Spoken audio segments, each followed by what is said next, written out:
ইরানে মার্কিন ইসরায়েলের পাল্টাপাল্টি হামলার বিষয়ে আরো কথা বলতে আমাদের সঙ্গে যুক্তরাষ্ট্র থেকে যুক্ত হচ্ছেন সাপ্তাহিক জন্মভূমি পত্রিকার সম্পাদক রতন তালুকদার।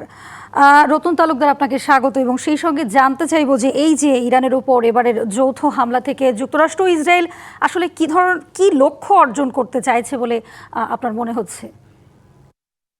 দেখুন, এই বিষয়টি অত্যন্ত প্রত্যাশিতই ছিল। বিশেষ করে এর আগে ট্রাম্প কিন্তু বলেছিল যে তিনি 2 সপ্তাহের সময়ের কথা বলেছিল, কিন্তু সেই সময়কে ট্রাম্পের যে বক্তব্য সেটা হলো যে ইরান সেইটুকু ম্যাচ করেনি, কারণ তারা চেয়েছিল যে ইরানকে আর একটু সময় দেওয়ার জন্য, কিন্তু ইরান এর পরেও যে সমস্ত কালক্ষেপণ করেছিল সেটা তাদেরকে মানে ম্যাচ করেনি তাদের আমেরিকান স্ট্যান্ডার্ডের সঙ্গে। এখানে একটি বিষয় খুব গুরুত্বপূর্ণ যে জাতিসংঘের সদর দপ্তরে যে সমস্ত বিষয় নিয়ে কথাবার্তা হচ্ছিল সেই সমস্ত বিষয়গুলিতে কিন্তু ইরান কখনোই সম্মত দেয়নি, কারণ আমেরিকা চায়নি পারমাণবিক শক্তি হিসাবে ইরান আবার পৃথিবীতে একটি অন্যরকম অবস্থান নিক, সেটা কখনোই তারা চায়নি।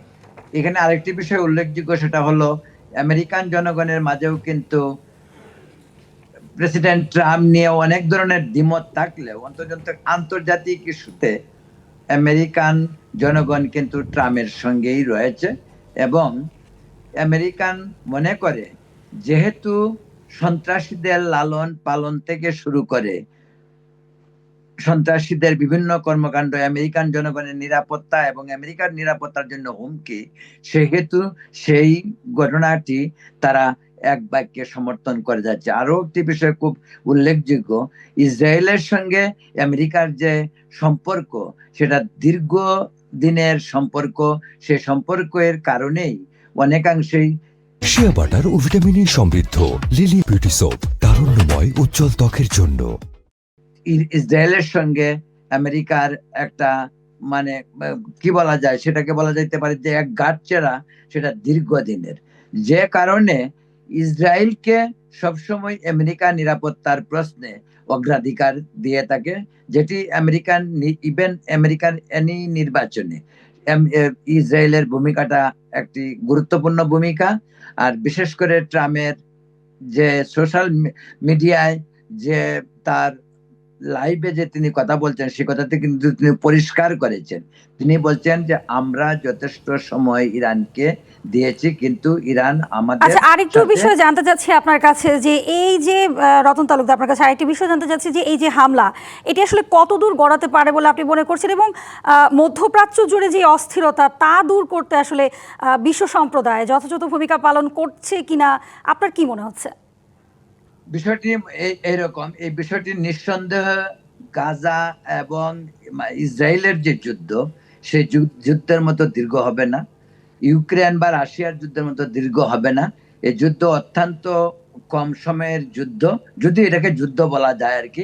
আমি জানি না এটাকে পূর্ণাঙ্গ যুদ্ধ বলা যায় কিনা, তবে যে ঘটনা ইরাকের সঙ্গে হয়েছিল সেটা আরো ব্যাকে যেতে হয়, আরো দু দশক আগের ঘটনা। এটা ক্ষণস্থায়ী যুদ্ধ, তবে আমেরিকানদের ধারণা এই যুদ্ধে ইরানের বিপর্যয়কে অবিসম্ভাবী বলা যেতে পারে। সবচেয়ে গুরুত্বপূর্ণ বিষয় যেটা, রিয়াদ, কাতার, দোহা, দুবাই এবং জর্ডান, তাদের যে অ্যাটাক করা হয়েছে আমেরিকান ঘাঁটিগুলিতে, সেটার একটা অন্যরকম প্রতিক্রিয়া আসতে পারে। এই কারণে যেহেতু ওআইসি এই বিষয়গুলিতে খুব অ্যাক্টিভ, এখন ভূমিকা নির্ভর করছে মুসলিম বিশ্ব সেটাকে কিভাবে অ্যাক্ট করবে। যদিও টার্কি এরই মাঝে মধ্যস্থতার কথা বলেছে, কিন্তু সেই মধ্যস্থতা হয়তো খুব একটা কাজে লাগবে না।